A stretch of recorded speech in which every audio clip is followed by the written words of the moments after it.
নমস্কার বন্ধুরা, কেমন আছো সবাই? আশা করি খুব ভালো আছো। আজকে তোমাদেরকে বাপের বাড়ির পরিবেশ কিছুটা শেয়ার করব। এই যে দেখো কত সুন্দর মনোরম প্রকৃতির দৃশ্য। ছাগল শুয়ে আছে, গরু ঘাস খাচ্ছে, আর মাঠের পরিবেশটা তো তোমার দেখালাম। আর এসে দেখো ঈশা সকাল সকাল পাপার সঙ্গে বাজার করতে চলে যাচ্ছে হেসে হেসে।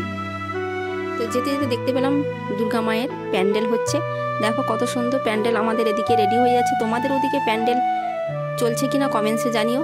আমাদের এদিকে তো প্যান্ডেলের অবস্থা এরকম, বৃষ্টির জন্য যা অবস্থা হয়। তো বাজার থেকে মাছ নিয়ে চলে আসলো। এই যে দেখো মাছটা হচ্ছে রুই মাছ। তো রুই মাছটাকে আজকে রান্না করব। ধুয়ে পরিষ্কার করে নিয়েছি, নুন হলুদ মাখিয়ে আমি ভাজা করে নিচ্ছি। আর এদিকে মিক্সিতে পেস্ট করে নিয়েছি টমেটো, আদা, পেঁয়াজ পেস্ট করে নিয়েছি, আলু কেটে নিয়েছি। এবার কড়াইতে তেল দিয়ে দিয়ে গোটা জিরে দিয়ে দিয়েছি। এবার পেস্টটাকে দিয়ে ভালো করে আমি কষে নেব। এর মধ্যে আমি আলুটাকে দিয়ে ভালো করে নাড়াচাড়া করব।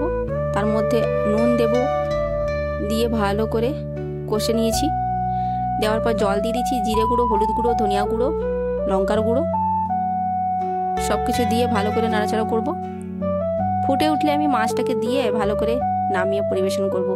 তো আমার তরকারি কমপ্লিট হয়ে গেছে।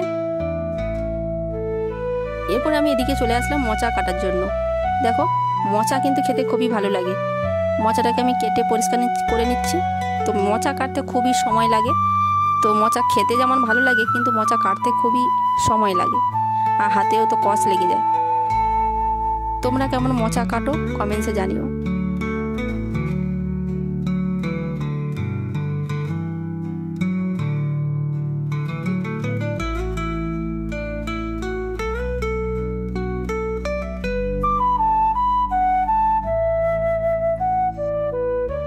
এবার মোচার ভেতর থেকে আমি সরু সরু শক্ত খাঁচা মতো এগুলো আছে, সেগুলো বের করে দিতে হবে। না হলে ওইগুলো কিন্তু মুখে লাগবে, ওইগুলো সহ কাটা যাবে না, সেই জন্য একটু খাটনি হয়। দেখো আমার কিন্তু সমস্ত ভেতরে শক্ত কাঁটাগুলো কেটে বাইরে বের করে দিয়েছি। এবার আমি কুচি কুচি করে নিচ্ছি।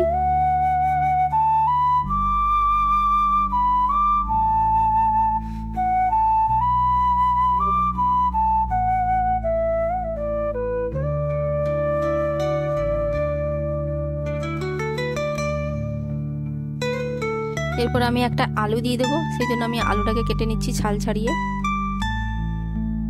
ছোট ছোট করে কুচি কুচি করে নেব।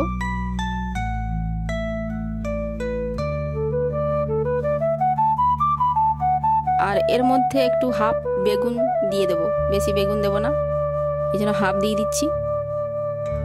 তো মোচাটাকে আমি এবার কেটে নিয়েছি, ধুয়ে পরিষ্কার করে নিলাম। কড়াইতে তেল দিয়ে দিচ্ছি, 5 ফোড়ন দিয়ে দিচ্ছি, লঙ্কা দিলাম, কাঁচা লঙ্কা দিলাম, আর পেঁয়াজ দিলাম, আর হলুদের গুঁড়ো, শুকনো লঙ্কার গুঁড়ো, জিরে গুঁড়ো দিয়ে ভালো করে আমি নাড়াচাড়া করছি আর ঢাকা চাপিয়ে সেদ্ধ করে নেব।